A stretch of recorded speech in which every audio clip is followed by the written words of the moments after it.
예, 오늘은 사도행전 13장 1절에서 12절의 말씀을 중심으로 최초의 선교사로 파송된 바나바와 바울의 사역을 말씀을 드리고자 합니다. 자, 몇 가지로 나누어서 첫 번째 이제 제1차 선교 여행을 시작하는데 참 우리가 배워야 될 점이 굉장히 많습니다. 이 안디옥 교회는 설립된 지가 오래되지 않은 교회입니다. 예루살렘 교회가 서대반의 순교 사건으로 환란의 바람이 불고 그래야 해서 그 2만 명이 넘는 대교회가 흩어져서 지금 잘못하면 잡히기만 하면 예수 믿는 사람이 죽는 그런 상황 속에서 예루살렘의 사도들 중심으로 모여 있는 사람들이 있고 또 많은 성도들이 지금 각 지역으로 흩어져서 복음을 전하고 있는 상태에 이 수리아에 있는 안디옥에 모였던 이 성도들은 사도행전 11장 19절에서 30절의 말씀대로 굉장히 모범적인 성도들이고 교회였고 거기에 특별히 그 시대를 살리는 위대한 인물인 바나바와 바울이 공동 목회를 하면서 제자들을 잘 양육한 교회였습니다. 그런데 놀랍게도 그 교회에 공동 목회를 했던 두 분의 지도자가 최초의 선교사로 파송을 받는 사건이 나옵니다.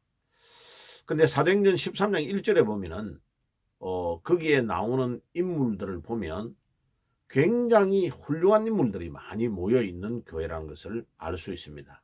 그리고 13장 2절에 보면 그들이 금식하며 기도하고 성령이 감동을 주셔서 내가 따로 세우라고 하는 바나바와 사울을 따로 세워서 선교사로 파송하라는 것입니다. 그러니까 바나바와 사울이 자기들의 계획에 의해서 간 것이 아니고 하나님의 성령이 감동을 주시고 온 교회에 말씀을 하심으로 이제 최초의 선교사로 파송을 받는 것입니다. 그래서 우리가 이제 이런 그 안디옥 교회의 선교사 파송의 사건을 통해서 배울 수 있는 것은 교회는 중요한 일을 할 때 반드시 금식하며 기도하고 성령의 인도를 받는 이 절차가 꼭 필요하다 하는 것을 알 수 있습니다. 그래서 이 최초의 선교사는 훌륭한 선교의 파송을 받았고 또 너무나 좋고 훌륭한 인물들이 첫 번째 선교사로 파송을 받아 나아가게 되는 것입니다. 자, 그래서 이제 그들이 출발하여 나아가는 첫 번째 선교지가 지중해의 정 가운데 있는 구브로라는 섬에 먼저 간 것입니다. 자, 그 섬에 첫 번째 도착한 항구가 살라미라는 항구인데 그 살라미라는 항구는 소금 항구로서 소금을 많이 만들어 가지고 지중해 연안의 여러 나라로 이제 파는 그런 굉장히 무역이 활발한 빈번한 도시, 번잡한 도시였습니다. 그런데 그곳에 있는 회당에 먼저 들어가서 복음을 전한 것입니다. 그러니까 회당을 왜 활용을 하느냐 하면은 바울이 유대교에 있으면서 바리새파에서 이 회당에 굉장히 익숙해 있는 사람입니다. 그리고 그 문화를 잘 알고 있는 바리새파 유대인이기 때문에 굉장히 활용하기가 좋죠. 왜 그러냐면은 이 회당은 BC 586년 남유다가 바벨론의 침공을 받고 함락을 합니다. 멸망을 당하는데 그 이후에 바벨론으로 많은 사람들이 포로로 잡혀가고 또 그 외에 사람들이 디아스포라가 되어서 전 세계로 흩어져서 살게 되었는데 이 유대인들이 예루살렘에 있는 교회를 사모하는 마음으로 그와 같은 작은 모형의 회당을 자기들이 가는 곳곳마다 만들어서 그 회당 중심으로 모여 율법을 가르치고 후손들에게 언어도 전달하고 하는 문화 공간, 신앙의 교육 공간으로 활용하는 장소가 회당입니다. 그래서 전 세계의 유대인들이 가 있는 곳에는 회당이 다 있습니다. 그래서 나라를 잃어버리고 2000년 동안 나라 없는 민족으로 떠돌았지만은 유대인들이 이 회당 중심의 신앙생활을 함으로 그들의 문화와 언어와 여호와 하나님 중심의 신앙을 잊어버리지 않은 것입니다. 제가 미국에 오래 살았는데 우리가 살고 있는 미국의 동네에도 보면 회당이 여러 곳에 있습니다. 그리고 그 회당의 랍비가 누구냐에 따라서 그 지역의 집값이 엄청나게 차이 날 정도로 유대인들은 회당 중심, 랍비 중심으로 모이고 있는 것을 잘 알 수 있습니다. 그래서 바울과 바나바는 유대인들이기 때문에 그들이 하나님을 사모하는 유대인들의 그 열정을 잘 알고 가는 모든 지역마다 유대인들이 세운 회당이 복음의 센터라고 알고 그들이 그 회당을 이용해서 복음을 잘 전하고 있는 것을 알 수 있습니다. 우리가 복음을 전할 때에 이렇게 기존적으로 준비되어 있는 시설, 준비되어 있는 모임들을 활용을 잘할 필요가 꼭 있습니다. 그리고 이제 두 번째로 이 살라미 소금 항구에서 반대편 쪽에 구부러에 있는 항구가 바보라는 항구입니다. 그래 우리 학생들이 이렇게 목사님들에게 질문할 때 목사님 왜 바보 항구라고 합니까? 바보들만 모여 있는 곳이에요 하면서 막 웃기면서 질문을 해요. 예, 그 바보가 아니고 이 파포스라는 이 단어인데 우리 한국말로 바보라고 번역을 했죠. 이 바보 항구는 굉장히 미양이면서 그 구브로 섬의 총독, 제일 높은 총독이 있는 관저가 바보 항구에 있습니다. 그러니까 이제 바울과 바나바는 그 항구의 제일 중요한 인물인 총독을 복음으로 전하기 위해 복음 전도하기 위해서 그곳으로 갔습니다. 그래서 이 총독이 그 당시에 스기오 바울이라는 사람인데 굉장히 현명하고 똑똑하고 복음을 잘 받아들이는 사람인데 이 사람에게 복음을 딱 전하는데 그 옆에 붙어서 자장객으로 활동하고 있는 유대인이 누구냐면 이 사람이 바예수라는 별명을 가지고 있는데 바라는 단어가 뭐뭐의 누구의 아들이다 이런 뜻이에요. 예수는 구원자라는 뜻이죠. 아람어. 그러면 구원자의 아들이다 이러면서 자기가 자기 자신이 굉장히 그 건세가 있고 자기 말을 잘 들어야 된다 이런 식으로 하면서 선지자라고 자기를 거짓으로 말하면서 이게 막 우리로 말하면 점수를 행하는 이런 가짜 그러니까 마술사였습니다. 가짜 선지자고 마술 자체가 속이는 거 아니에요, 그죠? 그래서 총독 옆에서 자장객으로 활동하고 있는 이 바예수가 본명은 엘루마라는데 엘루마라는 단어의 뜻이 마술사다라는 뜻이에요. 그래가지고 계속 보니까 이 사람이 총독 서기오 바울이 예수 믿는 것을 의도적으로 방해하니까 이제 바울은 참다가 안 돼가지고 바로 이 바예수에게 성령의 감동을 받아서 이 바예수에게 탁 치는 겁니다. 10절에 뭐라고 하냐면 모든 계계와 악행이 가득한 자요 마귀의 자식이요 모든 의의 원수며 주의 어려운 길을 굳게 하기를 그치지 아니하는도다.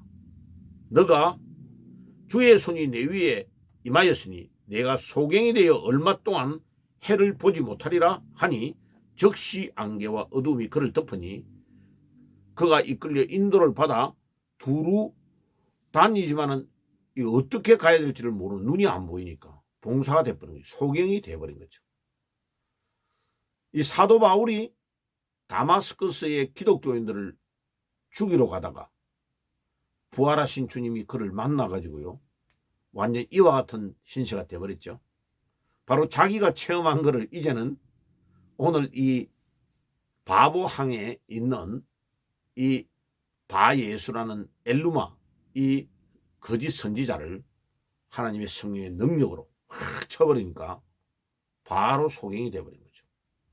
자, 왜 이렇게 하느냐면은 이 마귀의 세력을 꺾지 않으면 옆에 있는 총독 이 복음으로 들어올 수가 없는 거죠.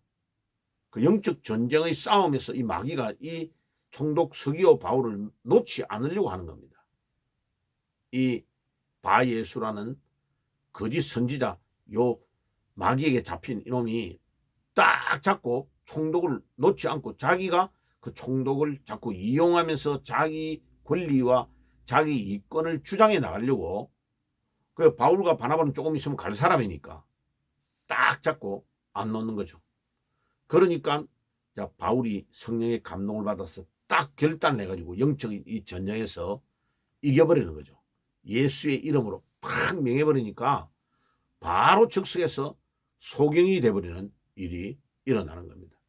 이 전도하러 가보면요, 이와 같은 마귀의 역사가 엄청나게 많이 일어납니다. 저 베드로가 빌립 집사가 사마리아 성에서 복음을 전할 때에 그곳에 가가지고 성령 안수를 하니까 성령이 임하니까 거기에 있는 또 이 이상한 영적인 이상한 것에 잡혀 있는 이 시몬이라는 사람이 또 돈을 주고 나에게 내가 안수하면 다른 사람에게 성령이 임하게 해달라고 하니까 막 베드로가 막 그대로 그냥 너 이거 성령을 돈으로 사고 파는 줄로 아느냐 하면서 막, 예, 너 이대로하면 죽는다고 명하니까 이 시몬이 눈치가 빨라가지고 제발 그 일이 자기에게 일어나지 않게 해달라고 막 사정사정합니다. 그러니까 안 그랬으면 거기서 또 그 자리에서 죽는 거죠. 이 영적인 전쟁, 복음을 전할 때 이와 같이 계속해서 복음을 반대하는 이 마귀의 세력, 사탄의 세력이 역사를 합니다. 그래서 전도자는 이런 영적인 전쟁에서 이기는 능력이 있어야 됩니다. 그래서 바울과 베드로와 같은 인물들은 바로 이 두 가지의 능력, 외적인 성령 충만을 가지고 있어가지고 엑수시아의 능력과 디나미스의 능력, 두 가지의 능력을 다 가지고 있는 거죠. 복음을 전할 때에 오는 능력, 말씀의 능력, 기도의 능력, 믿음의 능력, 성령 충만의 능력이 디나미스의 능력이죠. 그죠? 그 다음에 귀신을 쫓아내는 능력이 엑수시아의 능력이잖아요. 마태복음 10장 1절에 두 명씩 전도하러 갈 때 주님이 더러운 귀신을 쫓아내는 권능을 주신다고 그랬죠. 그때의 능력이 엑수시아의 능력입니다. 그러니까 바울과 베드로와 같은 주의 종들에게는 이와 같은 능력이 있으니까 주 예수의 이름으로 명하면 이 악한 귀신이 쫓겨나가는 겁니다. 예, 제가 그 전도하러 많이 가는데 무당을 전도하러 가는데 그날 우리 이제 반주자 아가씨가 대학을 졸업해가지고 25살 되는 아가씨가 목사님 저도 따라가면 돼요 이러더라고요. 따라오라 그랬어요. 그러니까 이제 우리 기도 전문적으로 하고 전도를 저하고 같이 가는 권사님, 집사님들이 같이 가고 저하고 같이 가는데, 이야, 이 무당집에 갔어요. 무당이요, 딱 보고 알아요. 그래서 이 무당이 탁 들어오는데 우리가 딱 들어오니까 들어오지 말라고, 예수쟁이들 들어오지 말라고, 재수 없다고. 그러니까 이제 우리 기도 열심히 하는 영적으로 밝은 집사님이 막, 여자 집사님이 딱 앞에 가 무당을 보고 막 뭘 하는 거예요. 이 무당이 예의가 있으라고. 예? 손님이 오면 손님을 커피라도 한 잔 주고 대접해가지고 보내야지. 문전박대하는 이런 버릇없는 무당이 어디 있냐고 막 뭐라니까 무당이 자기 방 안에 있는 딸을 불러가지고 아무것이야 커피 한 잔 해가지고 이 사람들 보내 이렇게 말하는 순간에 막 이 우리 기도하는 집사님이 딱 이 무당 손을 잡은 거예요. 잡으니까 막 그 자리에서 무당에게 진동이 오기 시작하면서 하면서 막 역사가 일어나는 거죠. 그런데 이 무당이요, 그렇게 되기 전에 저 뒤에 오는 니는 저 이렇게 믿음이 없어. 뭐 자기가 판단을 다 해요. 앞에 있는 우리한테는 눈도 못 마주쳐요. 이 무당이요, 이 귀신이 귀신같이 합니다. 누가 성령에 충만하고 자기를 꺾을 수 있는 능력이 누구에게 있는가를 딱 알아요. 꼼짝을 못해요, 이 무당이요. 자, 그래서 전도하러 가보면 이 바예수와 같은 이런 자, 엘루마와 같은 이런 귀신에게 잡힌 자들이 복음을 전하지 못하도록 막 차단하는 일이 일어납니다. 그때에 성령의 능력을 가지고 이 귀신을 쫓아내는 능력이 있어야 마귀를 쫓아내고 거기에 전도받아야 될, 구원받아야 될 사람을 전도할 수 있는 겁니다. 그래가지고 이 바예수가 바울의 명령 앞에 예수 그리스도의 능력으로 이 바예수의 눈이 어두워져 버려가지고 그냥 그대로 더듬기 시작하니까 총독이 딱 옆에서 본 거 아니에요.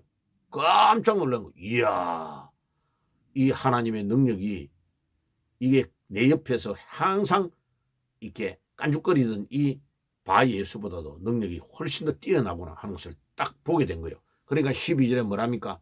이에 총독이 그 된 것을 보고 믿으며 주의 교훈을 기히 여기니라. 자, 영적 전쟁에서 이겨버린 거예요.